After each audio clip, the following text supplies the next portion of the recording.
Good evening, everyone. Can I first start by getting Mr. Bardenhorst to the stage? Hey, you want an entrance? Fuck, sorry. Good evening and welcome to those of you who are joining us for the first time today. Welcome back to those of you who have been with us all day today. My name is Victoria Mason. I'm a wine buyer based in London, and I have been buying South African wines for the entirety of my wine career. So that spans across the grocery sector through to the fine wine market. So when I look at these guys on the stage, I've bought everything from the curator to Andrea's CWG lots at auction. Beyond buying, I've very much immersed myself in South African wine. So since my first buying trip in 2017, I've worked through harvests. Really, this country, your country, just hit hard, resonated with me in a big way. The energy and the energy of the wineland. Something about that vast, dramatic landscape was incredibly resonant. I'm currently on a sabbatical of sorts, so I am spending my summer, your winter, in the Western Cape, spending a winter in the vines. And so when Andrew Shelley, who's organised this event today with his Wine Lab team, asked me if I wouldn't mind hopping on a plane to Joburg to moderate a panel with these esteemed guests, then I jumped at the opportunity. So to be here with the original Swartland revolutionaries, the people who put the Swartland on the fine wine map and inspired winemakers across the Cape to reevaluate the potential of their own regions was super, super exciting. I did think I'd be sharing a table with them, but for some reason I've been relegated to my island over here. So first up, a confession. I have lost some sleep over recent days in thinking about how I was going to moderate this panel, keep it in check. I was very worried that the introverted Ardy may not say anything tonight, but I think we've got that. We've had a bit of a pep talk and we're ready to go. I was also rather concerned that Callie might try to smuggle some pigs' heads through Cape Town security in a repeat of the Back to the Revolution Swartland event in April to adorn the table while we tasted. But so far so good. There's no sign of any pigs' heads. This is also somewhat of a historic event in that it may be 15 years after that first Swartland Revolution, but as I understand it, it's the first time that the quartet, there is actually a quintet, but Chris is out there pouring, have appeared together in Joburg. So, and it's probably very likely the only time they will. So it's a historic event, and it's one that I'm very excited to be here for. Before we do a dig into the rich layers of the Swartland story, I just wanted to share with you a little bit about how the Swartland as a wine region has grabbed me and has well and truly gotten under my skin. So as I mentioned, my wine career started just under 10 years ago, and South Africa was in my buying portfolio from the get-go. At that point in time, the Swartland Revolution, in terms of the physical events, had effectively been and gone. The last event was 2015. But what I came into when I first interacted professionally with the South African wine scene was this electric atmosphere. The new wave, as it has become to be billed, was in full flow, emphatically in full flow, and that was catalyzed by the Swartland Revolution. I was swept away, frankly, by the excitement, the energy I've already alluded to, but also deeply inspired by the wines that I was tasting, the people and the place. Where I come from, and I hope you can understand my accent, I've had a bit of feedback on that today, but I come from the northwest of England, the industrial northwest of England, and there really was no wine culture in my upbringing as I was growing up there. So when I moved to London after university, and as I started to get into wine in my 20s, I found the classic regions of Bordeaux and Burgundy, they felt like worlds apart. They felt like fancy worlds that I didn't necessarily belong to or in. Whereas with South Africa in general, and the Swartland in particular, I felt at home immediately. There was and there is an easy, laid-back vibe, something joyful and more than a little irreverent, as I'm sure you'll see this evening, that I could just slip into. You didn't have to have fine wine credentials. you were just welcome, as long as you were lekker, of course. So that first Swartland revolution was in 2010, and at this stage it was a celebration of the revival and the reimagining of a wine region that was really gaining momentum thanks to the people on the stage. It was a transformation of a region from bulk and cooperative driven to a really compelling source of authentic fine wines. Beyond what it did to the world and South Africa's perception of the Swartland, it also set the entire South African wine industry on a different course. So it gave South African wine producers a new lens through which to view themselves and their respective terroirs and landscapes.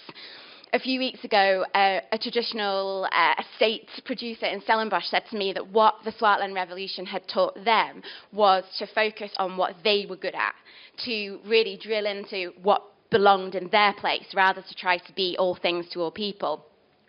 And the ripple effect went beyond the Western Cape.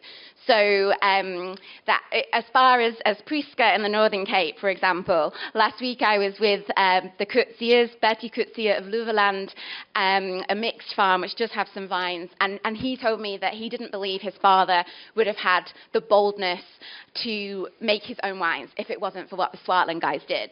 His exact quote was, "If it wasn't for the Swartland, people would have just laughed at Prieska." So what these people did was open the imaginations of the wine producers as well as the wine consumers and the wine industry in South Africa, and dared us all to kind of move beyond what was then the conventional mindset.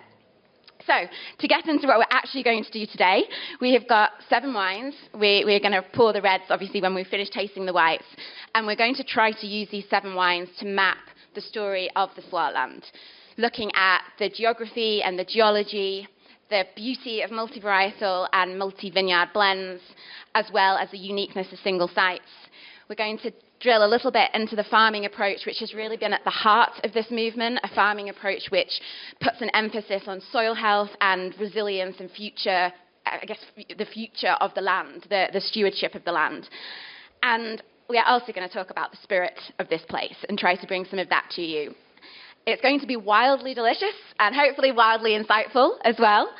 And so without further preamble, I'm going to hand over to Eben Sardi, and we're going to begin with Palladius, which from its inception aimed to grab the Swartland as a region in all its diversity and complexity. All good. Over to Eben. Thank you for the platform. So when I arrived in the Swartland in 1997 with Spiceroot to go into the first harvest in 98, Spiceroot was the first small kind of high-end project that was trying to break away from the Stellenbosch Farmers Winery or the big cooperative system. And we spoke about it earlier today. You couldn't hope to sell a bottle of Swartland wine when I started, because the only thing that Swartland was to people, a lot of people thought it was one winery, and because we have a big cooperative that's called Swartland. And the second thing was, the only wine that was famous was Swartland Boeketraube. I don't know if you've had a Boeketraube in your life, but if you haven't, you've been saved before you've started. So it was a Boeketraube with a little light pétillant to it and a little bit of residual sugar, and bound to give you a proper hangover if you had enough of it. So it was, when I started with Spiceroot, it was a lead-in, and then in 2000 when I decided to go out on our own to try and do a more defined, more extreme project, I didn't feel at the time that the wine that needed to communicate that at that stage necessarily could be a single varietal wine. Because the Swartland is, first and foremost, it's the biggest region in South Africa in circumference and area. And it's also one of the regions it's the region with the biggest soil variety. And then we've got from ocean level, from 20 meters above sea level all the way up into 900 meters of altitude. So you the dynamic of the Swartland is just so enormous that I just at the time didn't feel it could be defined by a grape or a block of vineyard. The world has an obsession with single varietal, single vineyard wines. And it's actually a plague because it's preventing the world from developing. And I can tell you, if you want to produce something that's very difficult to sell, produce a white blend. It is really difficult concept. We come from a world of swimming pool Sauvignon Blanc. So, and when you want to present a white blend, you actually need a bit of a brain to drink it. So that's already a big ask. And I just at the time thought that it had to be a blend. Obviously, Columella was the first blend, and then Palladius came in 2002 as a successor to Columella. And Palladius was the first blend of its kind in South Africa. Before Palladius, they were the only blend in the country for the very brave person was a Semillon Sauvignon blend. And in grabbing the place, it also meant when you make a white blend, and we spoke earlier today about white blends.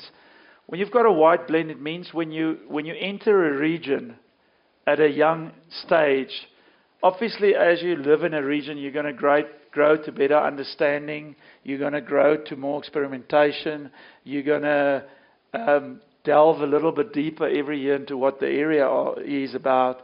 And Ardi and the Molyneux, we've all planted a lot of new varieties. We've planted varieties that can future-proof our future. You know, varieties like Acertico or Grillo, Catarato, Fermentino, or we've even planted now Massal selections of Claret again and Colombine, grapes that's not, I would say, in everybody's speech every day, but these are grapes that could help us with our climate challenges that's coming.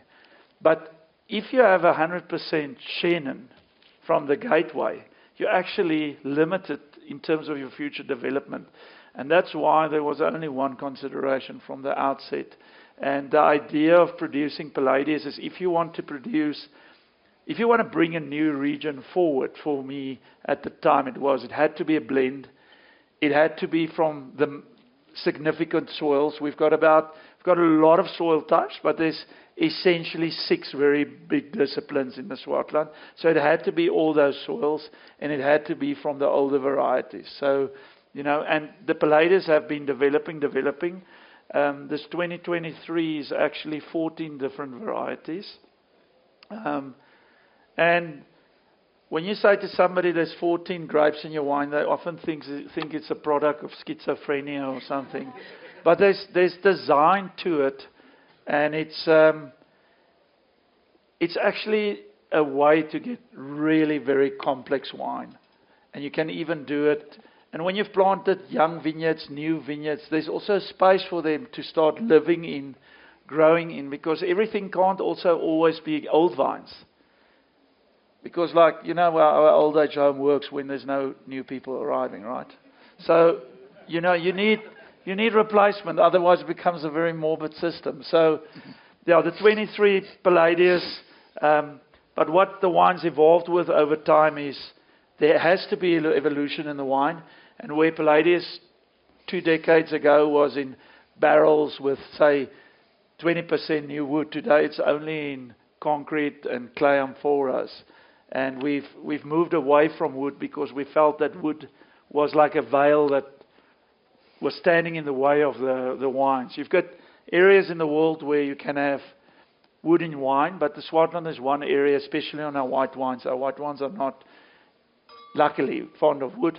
It's also cheaper. You know, you can spend your money on viticulture, not on trying to put makeup on the wine. So, now 23, I can raffle off the grapes, but that's not the point.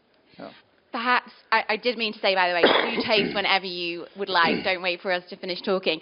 But I think, Eben, with the 23, it's from 17 vineyards as well? So is this the biggest canvas of the Swartland you've grabbed this year? It's the biggest one of any wine that we produce. It's actually, our notes are notoriously out of date because of copy and paste. But it's actually 22 vineyards. Yeah. And it's 14 varieties, yeah. So, because South Africa is still a very big white wine place, and that's got to do with our history, and I'm not going to go into all of that, but we were left with an abundance of amazing old white wine vineyards, and yeah, the Paardeberg is a very important aspect, but the Pakketberg needs to be in the wine, the Kasteelberg needs to be in the wine, St. Helena Bay, the bay with the limestone soils, it needs to be in the wine. The plain with the grey-wake soils going to Darling, it needs to be in the wine. The granite soils, everything needs to be in the wine. So we're trying with this wine actually to be as politically correct as we can be. Yeah. And it hasn't been like a copy of the Kalmoesfontein White. A lot of people say this wine. I thought the Palladius was the OG. They say it's a lot of people, but like I remember, and it's been amazing for me even to follow the evolution of the Palladius. I remember those first vintages. It was tough. It was tough. I like the way it finished fermenting in bottle. Whereas the one market complained that there were no bubbles the next year. Yeah. The first Palladius we ever made, I'm not a big fan of filtration. I've since... And it went against my advice. Yeah, went against Ari's advice. And I can tell you a way not to start your career is to bottle a white wine with 9 grams of sugar and no filtration. So our first shipment to Japan, the next year they placed the order. When our second vintage 2023 arrived, the Japanese guy calls me, he's like, "Hey, where's the bubble?" I'm like, "What bubble?" He's like, "No, the bubble in the wine. Last year you said that bubble, this year no bubble, we like the bubble." I'm like, "What bubble?" I said to my sister, "Let's get the wine, let's get some bottles back." So the wine re-fermented. So maybe a continuation of the Boeketraube Petillon. But yeah, it wasn't the best start. But it's amazing, you can make 100 great wines. People only remember you for that really shit wine you ever made. Especially when you have friends like Adi to remind you. Yeah. But, when Adi started the Kalmoesfontein white blend, I told him, a good copy is still better than a bad original. What? Go. Do you want to ask? I actually just wanted to cycle back because Eben didn't quite... to go back to what first drew you to the Swartland? Because when we were in your vineyards a few weeks ago, you actually painted this amazing picture for me of the diversity of soil types and that unique juxtaposition or matrix. And maybe if you just speak to that for 2 minutes before we move to the second wine. Okay, so we're actually on the verge of releasing probably one of the most significant maps. Not only for South Africa or the Swartland, and we're actually in talks with Stellenbosch and the Walker Bay to see if we can extend the work. Geographically, the Swartland is globally unique. Normally, it's very unlikely that you'll find a place in the world where you've got granite soils that's got the capacity to produce like the best wines of Hermitage, the Gredos Mountains in Madrid, and the Dow in Portugal. That's basically what we sit with in the Paardeberg. Kasteelberg is like on the slate soils. It's a piece of the Douro Valley. It's a piece of Priorato. It's a piece of Ribeira Sacra. It's a piece of Rhine slate soils. It's a piece of some of the great wine regions of the world. We've got that. We've got limestone soils in St. Helena Bay, which is basically Chablis Jerez blended with, that limestone deposits. We've got the Pakketberg Mountain, which is a sandstone, high quantity silica quartzitic sandstone, weathered sandstone formation. Not really a soil like it in the world, other than where we are, but it is it acts a little bit, can act a little bit like granite, but it's actually much more soft-spoken, finer stitching in the wine. So that's a unique one. We've got alluvial plain in Darling, which is similar to some alluvial deltas like the Lodi Delta or Bordeaux, whatever, which is sedimentary soils. And we've got north of Malmesbury a deep red clay deposit, which have aspects like the Pomerol Plateau, and it has aspects of Bulgarian Tuscany. You know, unfortunately, not a lot of people focused in that one very particular area, but it's an absolute anomaly to have a wine region in the world that has all of this in one place. And the beauty of the Swartland is the dynamic is so big, it can never belong to someone. It can only ever belong to the collective.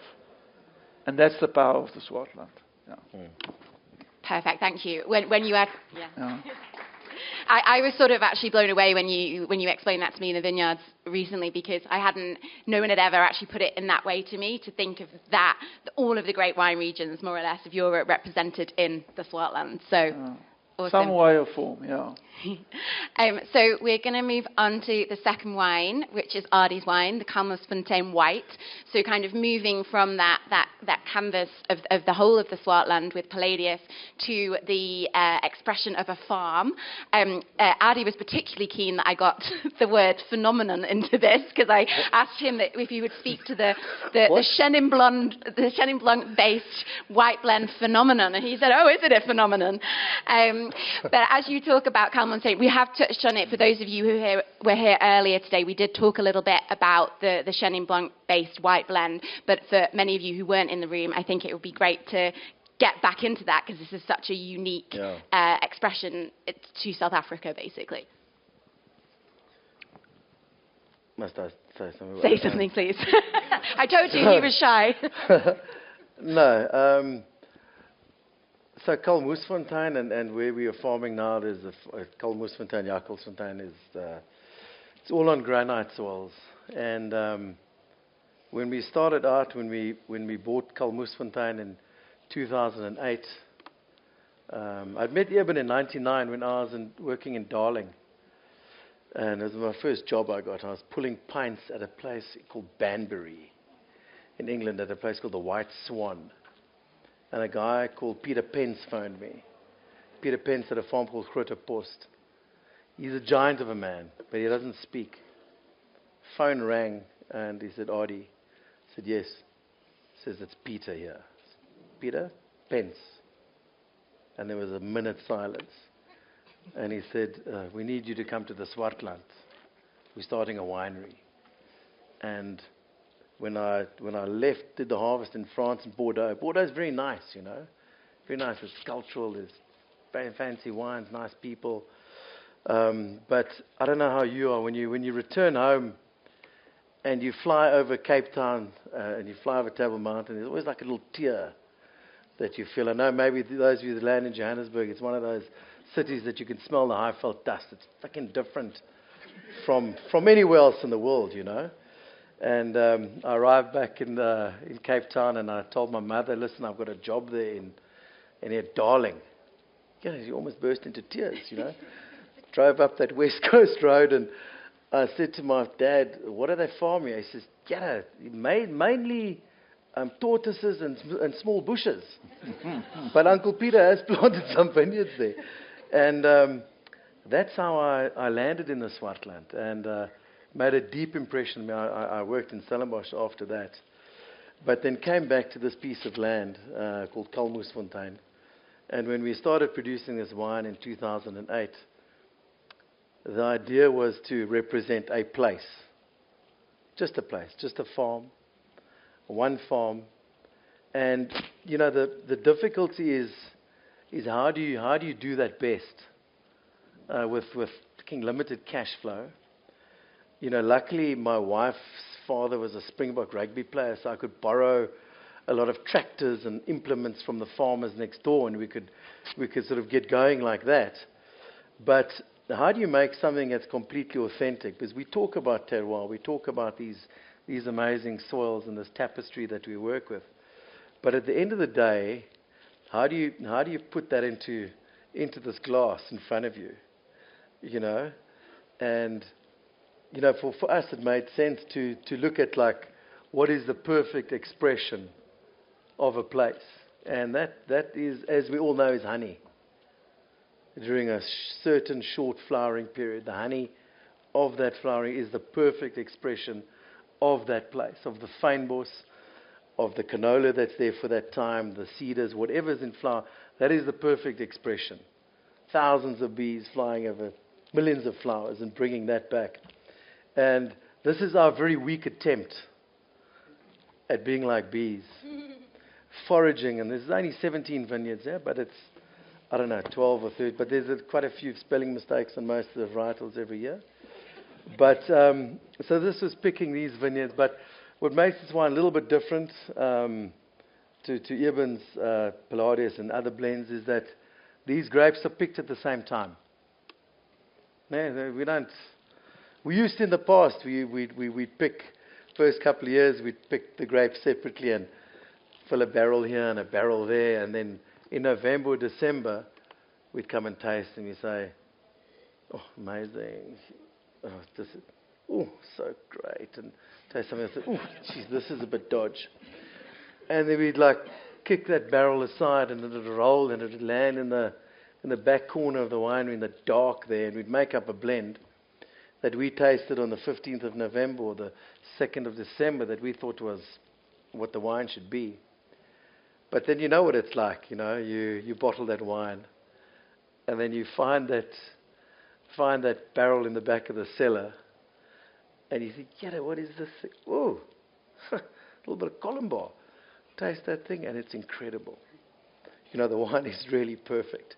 And we just realized that by blending wines, making them separately and blending them later, according to our taste, we excluded a lot of the truth of a place. You know, the truth of that the time we picked and the blend. So ever since 2010, we've picked everything together at the same time and brought it into the winery and let it ferment. And it's fermented in these big wooden vats. Spends a year there, and then because we didn't have like any cash in the beginning of it, so we took the wine out and put it in a concrete tank for another 10 months while we needed the barrels for the next vintage, you know.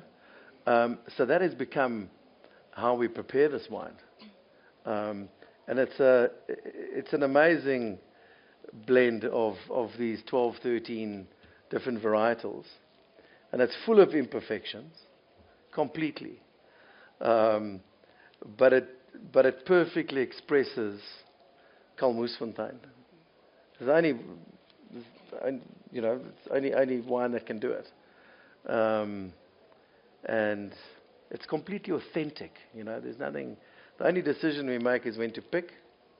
Adi, on that note, I was going to ask you, is there a grape variety that leaves the picking decision? So is that the lead grape? No, of course, yes. So when I say we pick everything together, it takes about 4 days so to get around to everything. But we look at Chenin. Chenin is normally the heart of this wine. 30% of the wine, sometimes 28, but around a third of the wine is Chenin. And we look at that and we look at the other vineyards, and some years there might be less Semillon or less Grenache Blanc, but we use the same vineyards. We have now planted many other vineyards, and Eben spoke about Boeketraube, wonderful grape. When we bought Farm Jakkelsfontein and Kalmoesfontein, we at one stage were the world's biggest producers of Boeketraube. There's only 50 or 60 hectares in the world, and we had 28 of those. And we gave it a serious P club, the Boeketraube. What does the P stand for? Positive. Correction. Positive correction. So we've pulled out a lot of those varieties, but everything is in here, and new varieties we planted. I mean, Eben has got the ability to remember the names of these fancy grapes. When people say to us, "What have you planted here?" We just say Chenin Blanc, because I can't pronounce Acertica and Petit Manfang. But I've been to a tasting once where Eben made a blend. I don't know, it's not the Sonvanger or Twisman, but Eben had all these varieties blended in there, and he was explaining to the people, he was going through what for each grape in the blend, and later on, I thought his tongue was a little bit swollen. His tongue got sore from pronouncing all these names. So when we talk about new plantings, we plant a lot of we plant wine grapes, and then people say, but what kind? And we say white or red. We don't drill down. I know, Victoria, you wanted to drill down. But you're not going to get drilling down from me. No, I know that. But anyway, this is the 22 vintage of the Kalmoesfontein White. The Kalmoesfontein white wines generally have got this ability on these granite soils to age beautifully for at least a decade. I was going to ask you about that because we were lucky enough to taste 2013 against 2023 in April. It was beautiful. Yeah. So that's just authentic. One decision went to pick. The next decision is went to bottle it, and then everybody else's decision went to buy it. Very hard thing to sell, white blends. It is incredible. You have to do a lot of things that you're later embarrassed about, that require PG censorships to sell white blends. But these give you the most amazing drinking pleasure in over the years. They are really incredible, and they're complex, and they open up. The guy I worked for, Alan Grayo, down in the south in 2007, sit there with him and drink old white wines. First time I really did it, and they are really magnificent. They become textural and waxy and just so beautiful. Amazing with food. Yeah, and that was Don't ask me what pairing now. No, I wouldn't ask you such a thing, no. But I think actually these wines, the white blends, they can, when you taste them young, and yes, this is 3 years old, but it's still very young, you only get like a tiny glimpse into the complexity that's to come. And actually we're not tasting today, but in April we tasted the Molyneux Old Vines White 2010, and at 15 years old, wow. I mean, that was the first word of my tasting note, and the textural complexity that comes with that bottle age. So if any of you are buying these wines now and you can possibly resist drinking them, I would be putting them away, because they just seem to get better and better. So yeah. Just another thing. It's the same thing with Palladius. The 22 vineyards that's Palladius, it's always all the fruit of the 22 vineyards. So we never really blend the wine. No. The blend was the decision of what we demarcated as a representation of the Swartland. So if the Grenache had a bad flowering, as it does sometimes, because it's one of its the Achilles heel of Grenache is its flowering sensitivity.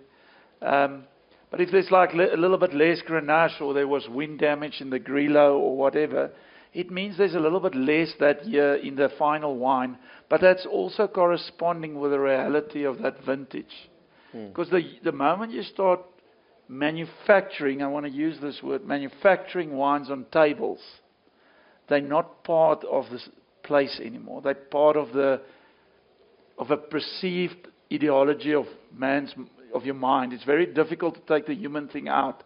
And I think what I like about how the Palladius is put together and the Kalmoesfontein White is, once you've made that decision, it's basically out of your hands. You're just a passenger.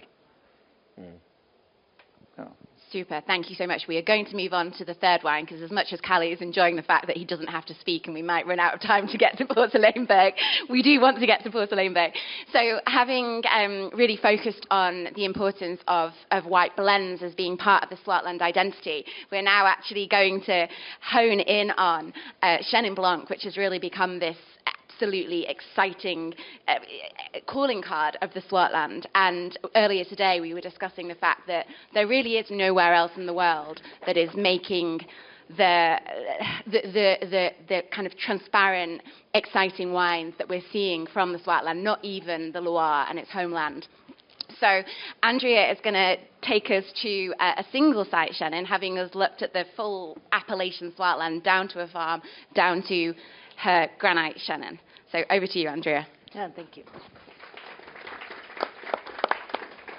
Now, I think it's really important to kind of understand, why Chenin in South Africa, why has it really taken off? And Chenin has a historically early arrival onto the wine scene in South Africa. It was one of the first varieties brought over in the 1600s. It wasn't the most popular variety for many centuries, actually.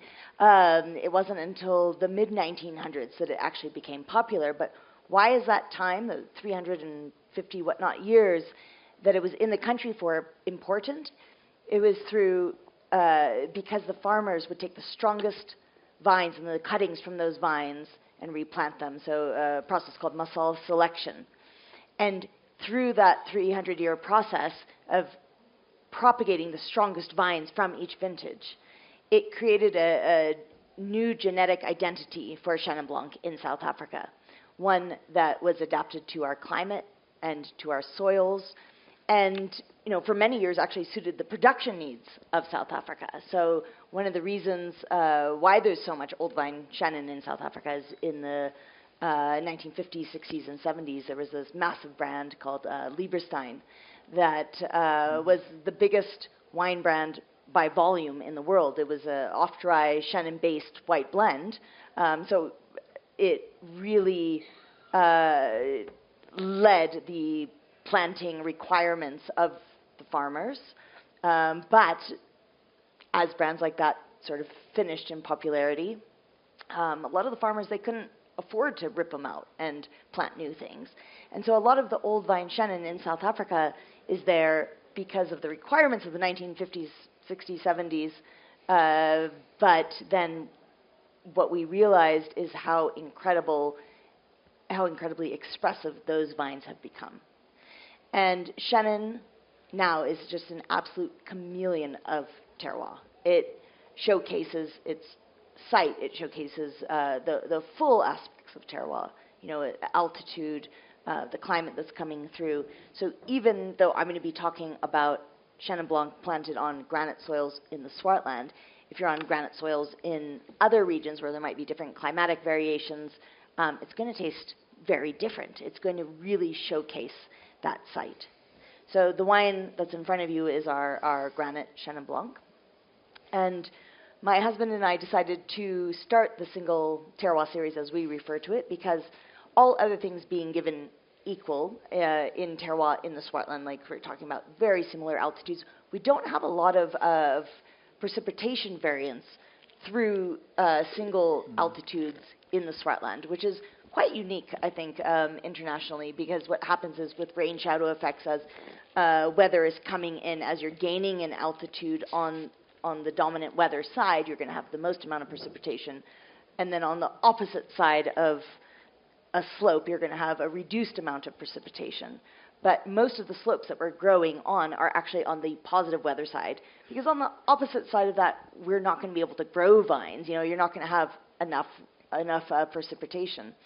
So we have an average precipitation of between 400 and 420 mils of rain a year. That's really your baseline for doing dryland farming. We have years that are much lower than that, but luckily with established vines, the roots have been able to reach their own water table. We have years that are more than that, like the last 2 winters have been pretty phenomenal.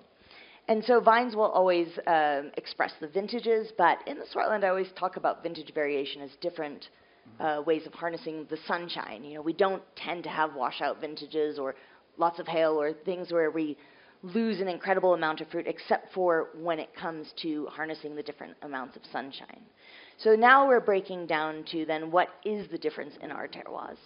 When it's the same people pruning them, we're handling them the same when we're dealing with vines of the similar age. So for us, the single biggest fingerprint of terroir in the Swartland is the soil on which it's grown. And so for our granite soils on the Paardeberg, where Audi and where Eben are based, these are soils that started about 500 million years ago. So South Africa has the oldest viticultural soils in the world. We have soils that predate multicellular life. We have soils that... What? Yes. I'm going to write that down. I know.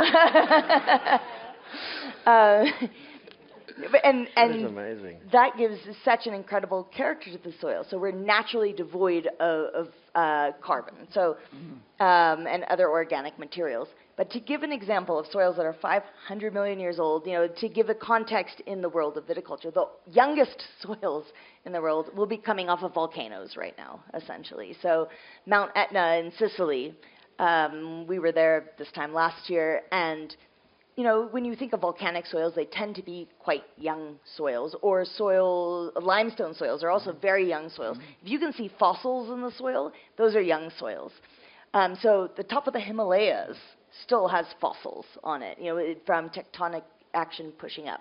But when we were in Sicily last year, and literally there was lava flowing down Etna when we're there, and we're like, well, how many hundreds or thousands of years do you have to wait till you can plant vines on it? They're like, hundreds of years. It takes 20 years until they can start planting vines off of the lava flows on Mount Etna. Jeez. So the soils, the granite soils of the Paardeberg are 500 million years old, and that was during the last continental collision, when Australia, Antarctica, and Africa came together. Obviously, when continents collide, it's a little bit violent, and magma pushed up under the surface. It didn't create volcanoes at those points. It just pushed up in these bulbous actions. And then over a couple 100,000 years of cooling down, the magma cooled to granite. So classic igneous rock, granite. But then 300 million years ago, the continents divided again. And what happened was it was the beginning of an onset of 300 million years of erosion to expose the granite mountains that were underneath all of the soils that were on top of it. And in 300 million years of weathering at the same time, it starts to decompose. Decomposition, when it comes to soil, is in reference to breaking apart. The friability of the soil is how easy it is to break apart. But decomposed granite comes across as like sand. So even though the Paardeberg is a mountain, and even though there are boulders and there are rocks, if you were to drop one of those rocks on the floor, it shatters into millions and millions of tiny pieces. So it's very sand-like in these vineyards. And that means that the roots can reach down meters deep. They can reach down 3-4 meters deep to reach their own water source. And vines always want to replicate above the ground what's happening below the ground. So if you have a deep root system, because it can reach through the granite, it means that you're going to have a naturally bigger canopy. It means you're going to have bigger leaves. The grapes are going to be growing in the shade of their own leaves. So it's like being under an umbrella. It's always going to be a few degrees cooler inside that canopy than on the outside of that canopy. So when you have grapes ripening in a cooler area, you're going to retain naturally more acidity. Your pH is going to be lower. Your total acidity is going to be higher. And what that translates to then in the wine is the length and the mouthfeel. When you have wines with naturally higher acidity, you're going to have more of a vertical characteristic on your palate, more of a angular line that is going to help that wine to just pull completely through. And when we talk about acidity, it's relative. Chenin Blanc naturally has a higher acidity than a lot of other varieties, but we're still in the Swartland. We're still in a very dry, very warm, very windy area, working with dry farmed grapes. So the acid is good, but we're not talking Riesling acidity. But what's so amazing is when you're growing grapes in the cooler canopy, you're not getting as much direct sunshine into the canopy. It's going to be more dappled light. The skins are going to stay a little bit more on the lime spectrum rather than going more golden, like when you have more direct sunshine. And that's the natural acidity that you're going to maintain because of the slightly more kind of phenolic characteristic you're going to get from the more limey skin color is going to make the wine feel longer and more of a perception of freshness. And so that for me is really the signature of this wine is that length on that palate, that perception of freshness, and then always that sort of limey tinge, not just in the skin color, but the perceptions you're going to pick up on the palate as well. This thing is delicious, though. It is delicious, and that was one of the most amazing electric explanations of granite I've ever heard. So I hope that's been recorded. I need to refer back has to that. anybody recorded that, David? I hope so. Drop close. Yes. The doctor. Lekker. For me, it's like this granitic energy, everything that you've just described in terms of the freshness and also that phenolic grip, like the kind of the energy you get from Chenin and granite is different to Chenin on schist or on quartz or The energy of the collision of continents. Love that. Love that. If you still have wine in your glasses, please do drink up, because we're going to have to start pouring the red wines now. So we're going to have a natural break while the guys pour the red wines. If you do want to ask questions, please do, because we're here, but it's going to be a bit noisy just as we get the next wines poured.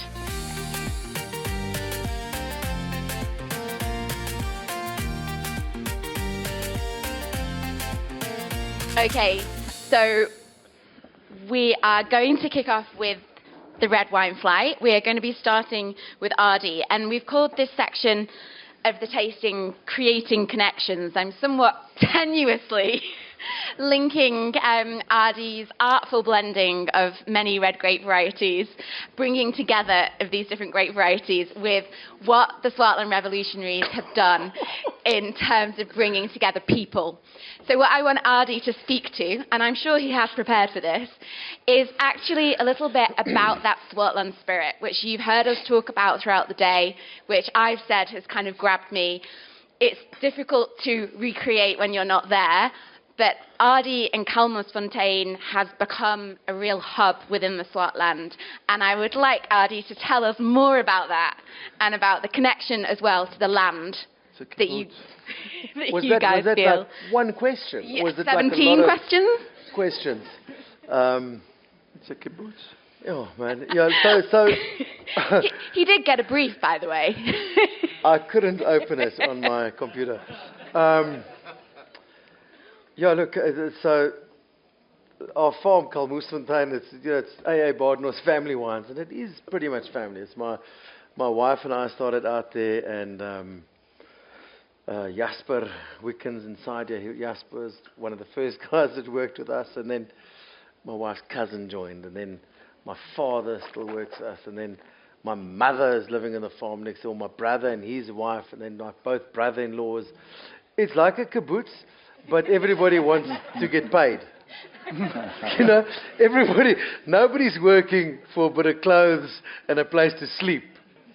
But what we do in Kalmusfontein, I mean, I think it just represents the whole of the Swartland. Is that family businesses are difficult and tricky, but it is family. But what's happened in the Swartland is there's an amazing connection between all of us, of course, because we started off as friends, and it's been a long time coming, and we understand each other, we understand our differences, and we celebrate those differences. Every other the wine region you go to in the world, wherever you go, like Eben, you might talk about it later about the Loire, and maybe Andrew, you will, or Kali, and the connection we've got with those winemakers there.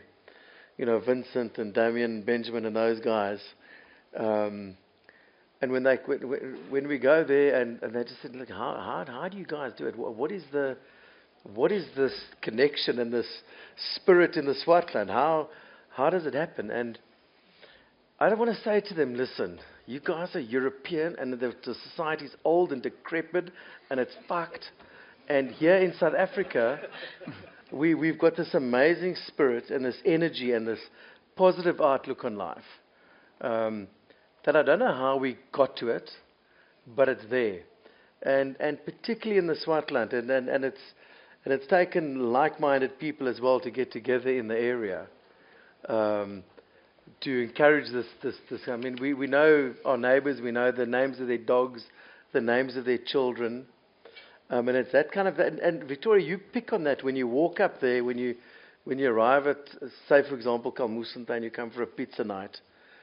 It's become. I was going to ask you to tell people about pizza night for those who haven't experienced it. Yeah, look, because if you're from the Swartland, in the old days, everybody used to go to church. So when you meet people, it's either at home, when you sit around the dinner table, or at work, and then you go to church. But what happens now is that the dominees are preaching very, very heavy stuff. So people come for church on a Thursday night at Kalmusfontein. You get a different kind of gospel. You get a gospel of the gees of the Swartland and the sharing and the generosity. And And that's what makes the place completely different. And Victoria, that's what you stepped into that thing and you were sucked in to that thing, and it's and so many people are. Do you want to finish your thought? No. Well, there was something. My so thoughts are finished. Your thoughts? No, there was something. So earlier today, we had a wine conference today, and actually one of the speakers said, I don't think you were in the room at the time, Adi, but we were talking about creating a wine culture and where there perhaps is not historically a wine culture. And she said she was chatting to Adi, and you were telling her about the Skarpkop night, or specifically the Paardeberg Skarpkop Gilder, and she said, well, what wines did you pair with the sheep's head? And what wines did you taste, I think, with the sheep's head? And Adi was like, we just drank wines. I mean, basically the bill, the ticket was bring a knife and bring a bottle of wine. And that's, so for me, obviously as an outsider coming into this is what I've seen at the Swartland. You rock up, you're welcome. There's no, you say, Adi says it all the time, there's no kind of fancy preconceptions, but these people love their land, they love the wine they make on the land, and we love food, and we love being together. Yeah. And then that's what you've created, and that's what, as you say, sucks you in. Yeah, but we've spoken about it today in some of the seminars, and I find it very difficult to even buy like toothpaste. I go to the Spar or Pick n Pay and I see, yes, there's 17 toothpastes. Menton and Pia bought out another flavor, one of the green stripe. Is that peppermint? I'm completely, and I realize what people must be like walking into a wine shop. Yes, how do you select a wine? And I think what we've managed to do in the Swartland is take away those barriers that protect. We can talk about these wines on amazing levels, but another thing, when we talk about wines and when you come to the Swartland, you come in there and it's open and the defences are down. And it's about what's in the glass and the guy talking about the wine. If you want to drill down into the pHs and the fossils, you can do that. But if you just want to aqua fresh it, that's 100%. But what I'm saying is that's what the Swartland has done well is to take away those barriers and make it accessible, because it is just wine. It's wine. It's grapes that you press and then you get them in a tank that doesn't leak. Ferments to dryness. Good vineyards. Not always to dryness, apparently. No, but we've learned now. No, but you know what I mean? There's we try and take the mystery away out of it. But you can drill down into it. Of course, it's amazing to drill down into it, because it is the most complex thing you're going to put into your body. Wine that's well made and without intervention than blood, for example, or unpasteurized milk. Wine is up there with those most complex things you put into your body. But we can go that direction, but it is also just a drink. Does it make any... Did I make no sense? Anyway, so the Kalmoesfontein Red... it's a red blend. Made along the similar lines of... The Columella has now started copying the Kalmoesfontein Red since 2010. Eben went for a decade, and he saw 2010, his eyes opened, and he started copying am I right, Kelly? But yeah, it's a red blend, also picked on the same day, these grapes, and we pick when there's a ripeness is an amazing subject we can talk about. You guys have heard about ripeness, physiological ripeness. And the berries are ripe and the seeds are brown. When you chew them, they're crunchy. Yeah. And when you pluck those berries from the bunch, they come off easily. And that little thing that stays behind, the peduncle. Petiole. No, the peduncle. Anyway, the thing with that looks like a little brush. If it's deeply colored, it's an indication of ripeness. But in the Swartland, when you want ideal physiological ripeness, the alcohols are going to be close to 14.5%, 15%. So we have started on Kalmoesfontein many years ago to pick on psychological ripeness. when the vineyards are still, when the vineyards still look good, when the leaves are green, there's no yellowing inside of the canopy. When you walk through the vineyards, you touch the leaves, they're still cool. There's transpiration going on. Obviously, never pick on a Monday. Very difficult to pick on a Monday in the Swartland. Fridays are very tricky as well. But we pick when there's still energy and vibrancy in the vines, and they haven't started Shutting down. Shriveling. You know, the varieties haven't started shriveling. So we pick when they still taste as they should, or taste for us like a. This 21 is an absolute banger. And then, but 21 was a nice vintage. But also, like, our wines will take a while, because these wines, they never get like any prizes or yet, you know. we have still got hold the record of the lowest score ever given by a wine in South Africa. Ever. It's been quite traumatic this week for you, hasn't it? Because you've had to meet I've the been scorer. working through it. So the lowest score ever in the history of wine was given to one of our wines by a South African journalist. 57 points. Out of 100. Out of 100, out of 100. Not out of 60. 57. It was amazing. It was very traumatic for my son, because he said, "You're a dad. What's going on?" And he could that's just when he started to read numbers, you know. But he knew 57 was less than 95.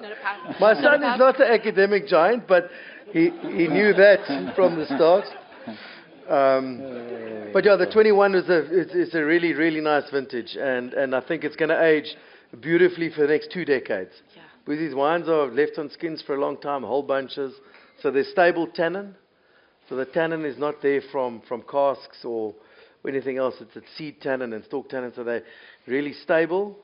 And yeah, so we believe it's going to age nicely. We didn't know that when we first started out making the wines early on. We didn't know how they were going to age. But we found a bottle under screw cap at the Scott 2011 or something. Oh, that was a white. Was it? That was Sundi Langnek Kaiki. Means to, like when you drink a lot, you kiss the long-necked cat. Clive, you know, when you kiss the... When you go straight from the bottle. When you go to the bottle, you know, that's kissing the long-necked cat. Yeah. But yeah, so that's a blend of a couple of grapes: Syrah, Cinsault, Grenache, Tinta Barocca, a little bit of Mourvèdre that we buy from Eben. And Perfect. He doesn't really pay us, but And the philanthropical. thank you, Ardy. the time. Thank you, timekeeping. Thank you so much. Okay, we're going to move on to the next pair of wines. So we're going to look at the two Syrahs together. So much the same way as Chenin Blanc has become is the signature white grape of the Swartland. Although Eben might challenge me on Syrah with his love of Tinta Barocca, Syrah really has become the red grape. So we have two Syrahs, both from schist sites. And when we think of the Swartland, although there is obviously amazing expressions of Syrah on granite, we think of schist. So these are two very different sites. The schist itself is very different. I'm wondering how many times I say this before I start falling over the word schist. So both Andrea and Callie are going to talk to the different expressions of these two sites in their wines, and actually also specifically the challenges around farming these really hardcore soils. So this is, the hard truth of farming on schist. Yeah. I love that topic name, by the way. So I'm not going to start 500 million years ago. We're not quite yet. But I think it's important to understand that Syrah has been in the country a lot shorter of a period of time than Chenin Blanc. So it's only been in the country, it's only been properly farmed in the country for about 150 years.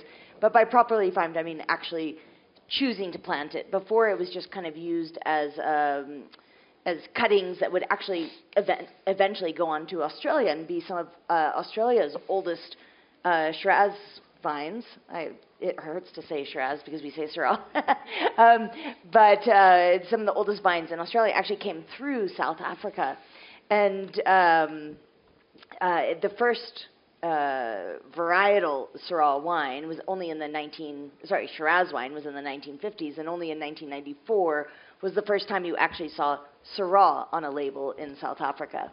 And so we both happen to say Syrah.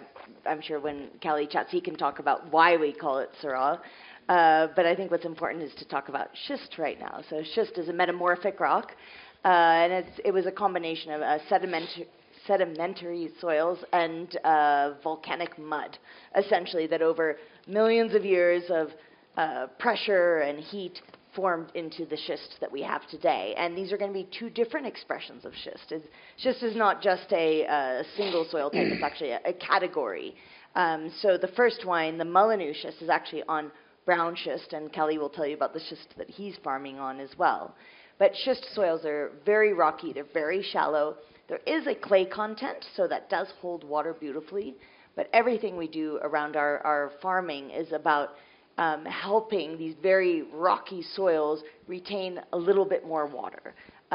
So these rocky soils are the opposite of the granite. The vines stay much more compact because where they can access their water is a little bit closer to the surface. These roots are not going down 5 meters, they're a couple meters deep. And so because of what I mentioned about the granite soils and vines replicating above the ground what's happening below the ground, if you have a more shallow or compact rooting system, the vine is going to stay more compact as well.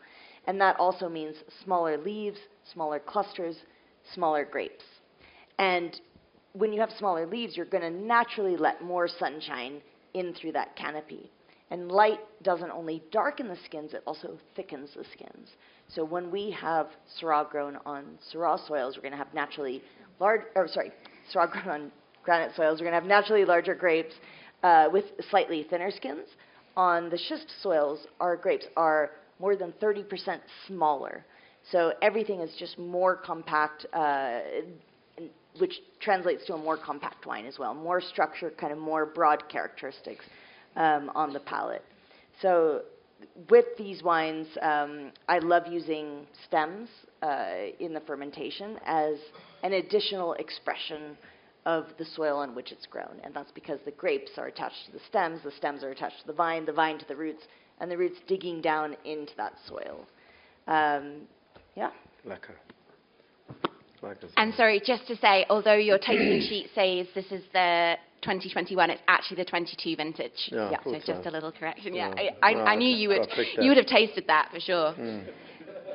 And then in regards to the farming around it, which you mentioned, so we are certified organic.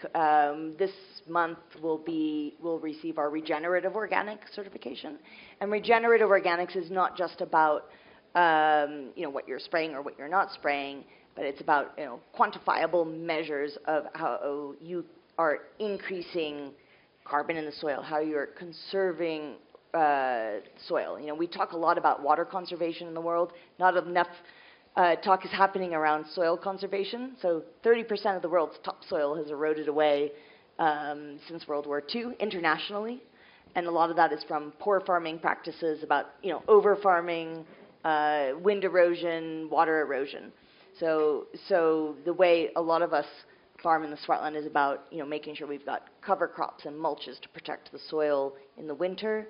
But then those same products, when the cover crops dry out and when you can integrate them back into the soil or to roll them flat, it's about making sure you're increasing your carbon, your water holding capacity in the summer months as well. Because as I mentioned, when we were talking about Chenin Blanc, we're a very dry, warm, windy climate.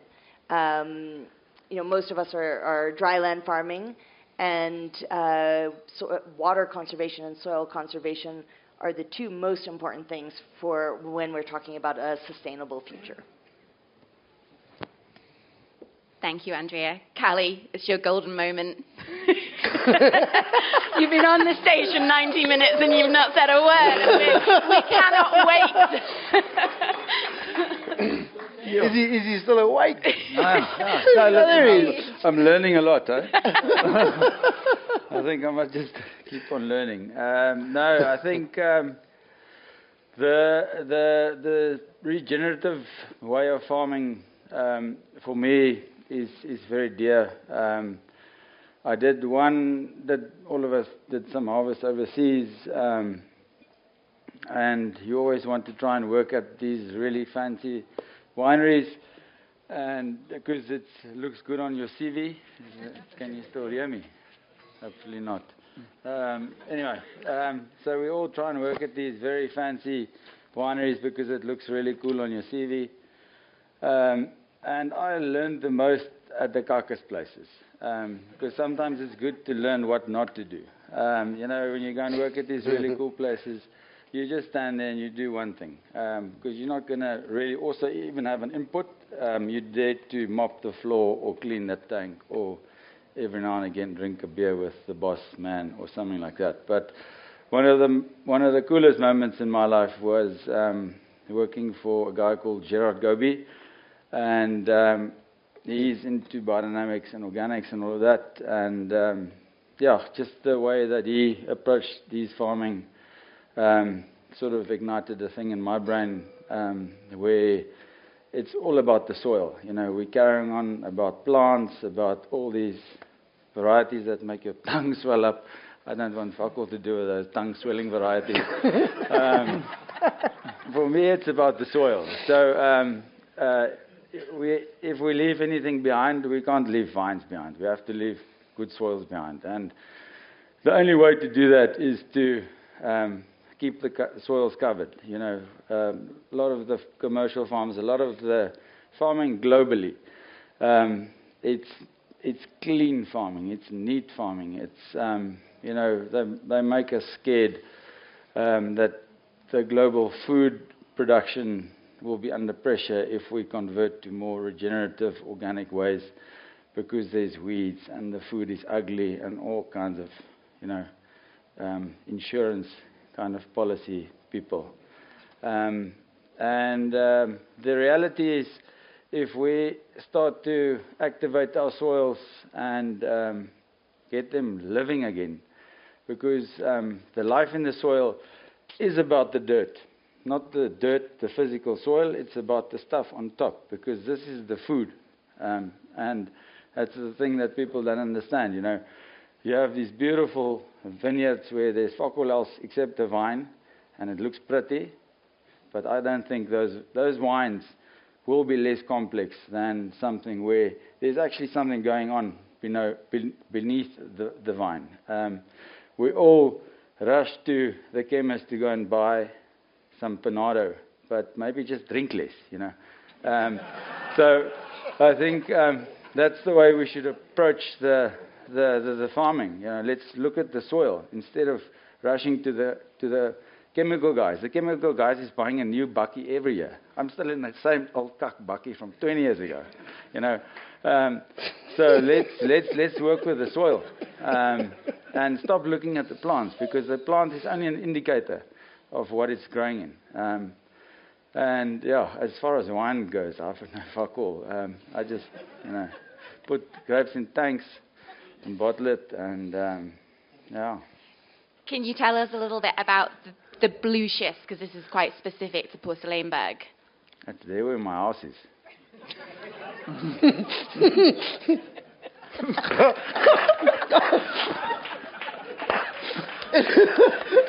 No, it is where his house is. There's a lot of it there.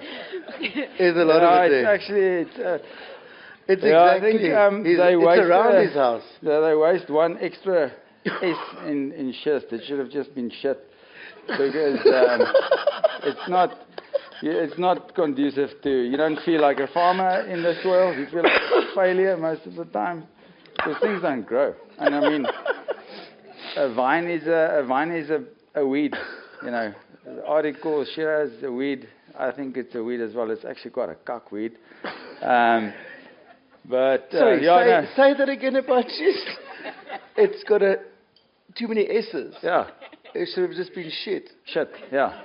Shit. Like a fancy shit. There's a C as well. Yeah. Anyway, no, the Porcelainberg is actually... let's get serious now. This is a wine talk. It's very unique, because we worked in Tulbagh, which is also schist, There's multiple, plural. The thing about the Tolbach range is they are vertical, and the Porslamberg and Kasteelberg is horizontal, which is a good position to sleep in, but it's kak for grapes because it's like concrete. So when schist is the metamorphic, it's layers, many millions of layers. And if it's like that, then the roots can actually access. They can mine down and find more volume. With our horizontal schist, it's more or less like a concrete slab. So we loosen as deep as we can. The biggest machines we're allowed to transport on our roads can work 1.2 meters, which is not much. Some kids dig that deep on the beach in December. But so a vineyard will grow through that, and especially in our soils, it will grow through that in 4 years. And it will hit the physical barrier, and it's like, oh, what now? You know, so the volume of root that we can establish below the soil is very little. And this is what Andrew was saying earlier. So we farm with bonsais. And the people on the Paardeberg farm with vines. But yeah, it's very cool. And obviously with all those layers and all, there's millions of minerals trapped in there. The old people said that watermelons do really well on there. I should actually go back to watermelon farming on there. But I had a group of Russians. I had a group of Russians there, and I had actually a really nice crop of watermelons. This is in 2012, and I opened up a watermelon, and we did no more wine tasting. It was just a watermelon. So no, really, he had like the best water. Like, yeah. Look, I like the Porslamberg wine and stuff, but those watermelons were amazing. The perfect watermelons. Okay, I think I've done well. Okay, Eben, Victoria, can you please ask Eben a few questions about the... Well, no, we there's are... still people outside there. We've got to pour like a few more wines. You want to go? I know. No, we are going to move on to the final wine of the night. We are running a little bit behind schedule, but we started a little late. So the final wine of the night is Columella, the first vintage of which was actually, did predate Calmos-Fontaine Red, despite Ardi's protestations otherwise. So Columella's first vintage was 2000, and in many ways, in the new South Africa, it is one of, if not the most iconic red wine of South Africa. And Eben is going to talk to... It's come a long way in 25 years. It's gone through various stages. And Eben is going to tell us about... He's going to chart the journey from where it started as, I think, 100% Syrah to where it is today. And if we have time, he may talk a little bit about how he created this iconic wine. Like all things, is a bit of product of time, I think. The one thing that you must know about all of us is, we've all known each other for a long time. We grew as students. We got to know each other. We've all been drinking wine together, and I think it's contributed much to the Swartland's been this camaraderie that's come from. I've been tasting wines with these guys for a long time. We've been drinking. We've been in order together, and we've been out of order together. But we are comfortable with each other, and we live in each other's homes, and we can celebrate each other's high points and low points we kind of never talk about. But anyway, so the Columella was, as the Palladius, it was about defining an ambassadorship of a region, because for me, again, more than a grape, it had to be a regional definition, but it started off as a 85%, 15% Mourvedre, 85 Shiraz. That was Columella at the inception. But climate changes, things move, dynamics move, and you need a dynamic system. And for me, the Swartland we know today is definitely going to look very different in 20 years, and it's going to look significantly different in 50 years. And I became very wary at a very early point of this climate aspect. And I don't want to bore you with things, but when I arrived in 1997, with the first harvest in 98 at Spice Root, we could pick Shiraz at 14.5 alcohol, and we had a pH of 3.6. Now, pH is just, it's a chemical point in wine. And for us winemakers, it's very important because it affects so many other things. Today, I'll probably have to pick Shiraz at 12 alcohol to meet that pH. So that's how much the climate has shifted. And like Ari says, I was there when he for the first time spoke about this physiological maturity of psychological maturity, because we were drilled that we had to pick grapes full ripe. It had to be round, smooth, silky. And it's like, for me, wine's like, so if you have bananas, right? If you go on a picnic, you take ripe bananas. But if you're going to sail in your boat from here on to Rio de Janeiro, you're probably going to pick green bananas, right? Because past St. Helena Bay, you still want to eat. So, or St. Helena, the island. So, it depends where you see your wine in the future, right? Because are you producing a wine for what you can see today, or are you producing for what you can see in the future? And if you want to be involved with a futuristic wine, there's two elements. You got to understand that you got to maybe sacrifice immediate things to meet the future. And you also have to understand that you're going to have to change in time for that future. And that for me has been, over the last 22 years, being very involved in bringing new varieties that swell your tongue. Because nobody wants, I mean, we spoke today about the Generation Z. I can understand that this wine thing it's an intimidating thing. And when you start talking about grapes like Ayertico or Bastardo de Castillo, Lidoner Pelut, Grillo, Catarato, Acertico. All those grapes. You know, Victoria. I'm from the West Coast. They could have been very good swear words, but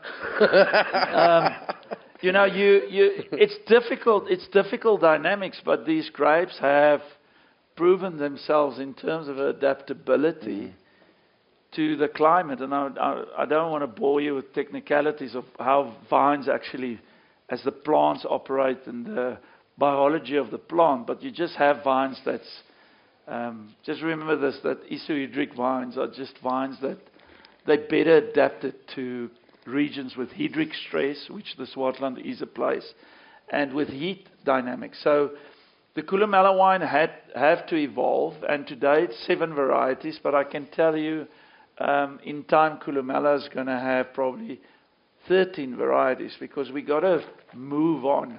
The first Coolamellahs we produced were between 14.5 and 14.8 alcohol. We used to extract much more out of the wines because you're trying to make more wine than what you've actually got, because you're trying to build up. And the wines were darker, they were more tannic, they were more plush and just loud, you know. And over the last 25 years, the journey has been to make the wine more, not to move to austerity, but to try and move a little bit more left and bring the wine, tone everything down. And I mean, this 2023 Coolamella is 13.4 alcohol. It has a better pH than we've ever had. It's got a better acidity. What you're looking at basically is green bananas. So when you want to pack a wine, that you live in the hope that somebody would open this in 30 years' time and have a wonderful experience, it comes at a cost, because the Coolamellahs of 2000 to 2009 you could drink, I would say, younger. They're still amazing. I mean, sometimes we open, like we last week we opened a 2005 Kulumela, and I look at this one, I'm like, geez, we've gone backwards the last 20 years, you know, because that happens sometimes with your old wines, where you like. But I live in hope and in full faith that all the grape varieties we've added, the adaptations of farming, because Adi and Andrea have spoken about it. You know, we grow cover crops, we roll them flat, we work more in the shade of the vines now than before. You know, we were. Dr. Richard Smart wrote a book, Sunlight into Wine. There was a point where we had much more sun on our grapes. We broke leaves away, everything. We've learned now that we must run not to the sun, but away from the sun. So we've done a lot of adaptations in the way we farm our soils, our vineyards, our canopies, our canopy management, all of that. But there is a limit to what you can do with a vine. And there's a limit what you can do to farming with the soil. And then the next frontier is you need to involve other grape varieties. And it's always going to come with some resistance because people just want to drink Pinot Noir. So, because they like round, smooth, silky gummy berry juice. So, how do you get people to understand that truly world-class wines are not gummy berry juices? And I'm not saying that Pinot Noirs aren't. That's Pinot Noir's persona. But maybe the Swartland's just not Burgundy. And I think the success of the Swartland has been that we didn't try to copy France. We always wanted to be ourselves. Yeah. And that is what the place is about.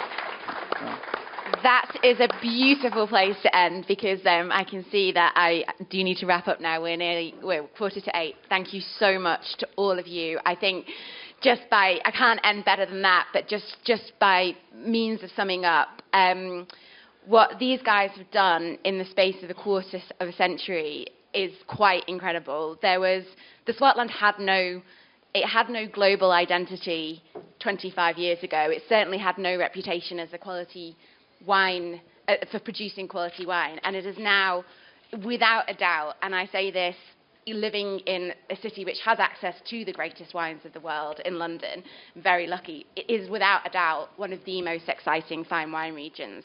And to think you've done that in a quarter of a century when it's taken other regions centuries to do so is remarkable. And I think the key is exactly what you said around being yourself and being Swartland and finding the Swartland identity and what you've done with your farming and your wines. But we've drunk more wines than most people do in a century. That's true. You must drink the way then. Yeah. Thank but also, you. Victoria, that just from our side, the fact that you've actually fallen for our stories and stuff. Look, Bruce, you are very intelligent, but you're like a master of wine. But thanks for today. Like your insight in today and the wines and the people and the research you've done and how you've immersed yourself in South African wine is amazing. And we're very privileged to have somebody like you, I don't know, flying the flag, blowing the vuvuzela over that side for us. And thank you so much for being here as well. Mm. Yeah. Okay. Yeah, thanks, Adi, for doing my job. But I wanted to thank my friends. Sorry, Andrew. No. It's better coming from you. Yeah, thanks to my friend Victoria, who agreed to do this on sabbatical, and I was really excited about it because I wanted to bring her to Joburg. Because so many wine professionals from around the world come to visit us, and we fly them into Cape Town, and we baffle them with beauty and Adi. And then and they never see the country, and we really wanted to bring Victoria here, so she spent 2 days in Johannesburg, and thank you for doing that, thank you for your time, and for everything Adi said. And for the rest of you? Yeah, she was here yesterday. Yeah, no, it's not long enough. She'll be back for more. She's caught the bug now. Sorry, there was a complaint that you only have for 2 days, which you might have missed, was off mic. So that was the issue. Okay. Thank you all very much for being here, for being part of Taste Swartland and the Swartland 101, and for this Andrew, amazing. Just one thing. Chairman would like to. Just one thing, Andrew, and also to you and Eloise for organising today. It takes balls. If you've ever, we've through the Swartland Revolution, street festivals, these things always make massive losses. Okay, but you need somebody. You need somebody that puts a stake in the ground, and I want to honour you and Eloise for what you've done and all the narrative of today and putting it down in South Africa and putting it down in Johannesburg. Well done.